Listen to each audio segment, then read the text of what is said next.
When we were born, we didn't understand the meaning of love, but our parents did. From the very first moment they saw us, they gave their hearts away without hesitation. They held us gently, even when we screamed through the night. They watched over us when we were sick, scared, or restless. While we were unaware of the world, they had already made a silent vow to protect us from every harm, even if it cost them everything. We were too small to understand the weight of their sacrifices, but they carried it anyway gladly, without complaint. They gave up sleep, comfort, and sometimes even their own dreams to make ours come true. They walked long distances so we could go to school. They skipped meals just so we could eat better.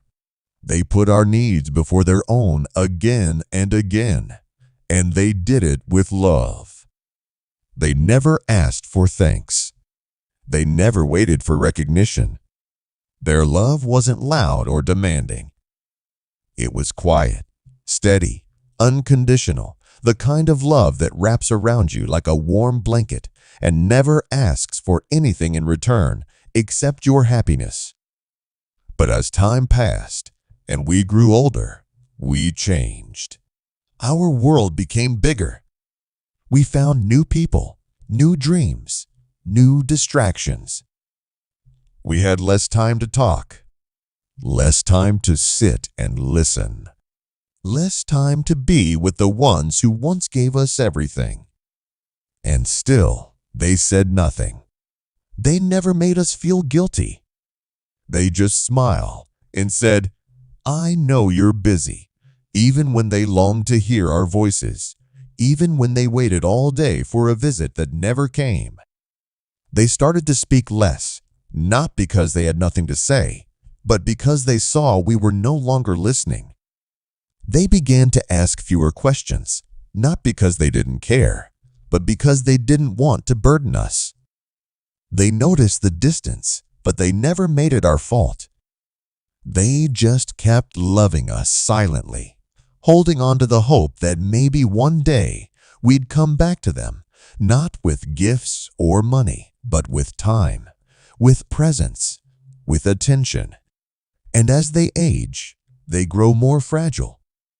They walk slower now, hoping someone might take their hand, like they once took ours when we were learning to walk.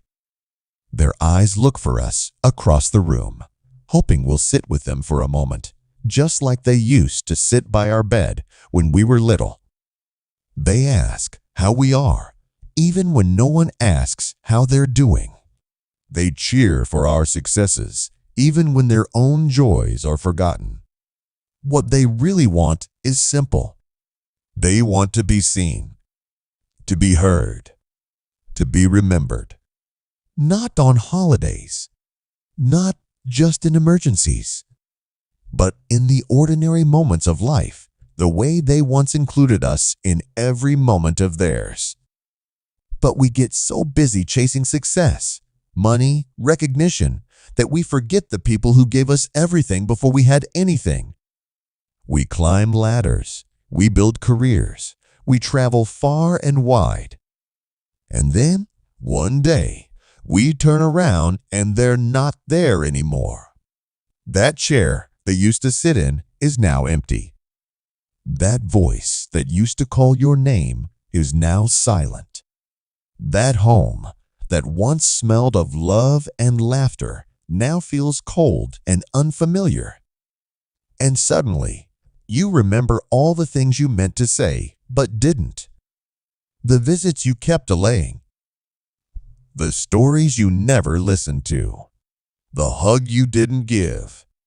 The birthday you forgot to call on. And no amount of success will ever ease that ache. Because parents don't live forever. And when they're gone, the emptiness they leave behind cannot be filled. You'll search for their scent in old clothes. You'll replay their voicemails over and over. You'll ache for one more moment, one more conversation, one more chance to say, "I love you." But time is cruel. It doesn't wait. It doesn't pause. And it doesn't give second chances. So while they're still here, be there. Call your mother. Sit with your father. Ask them how they really feel. Give them your time, not just your money, not just your leftover energy, but your heart. Listen to their stories, even if you've heard them before. Laugh with them. Hold their hand. Make them feel the love they always gave so freely. Because once they're gone, you'll realize that nothing in the world, not success, not fame, not even your own family, can replace the love of your parents. People may come and go in your life. Friends may change. Relationships may end. But your parents? They are the only ones who loved you before you even knew what love was. They are the only ones who cried for you in silence and celebrated you in private. They are the only ones who gave everything and asked for nothing. No one can replace your parents. No one ever will.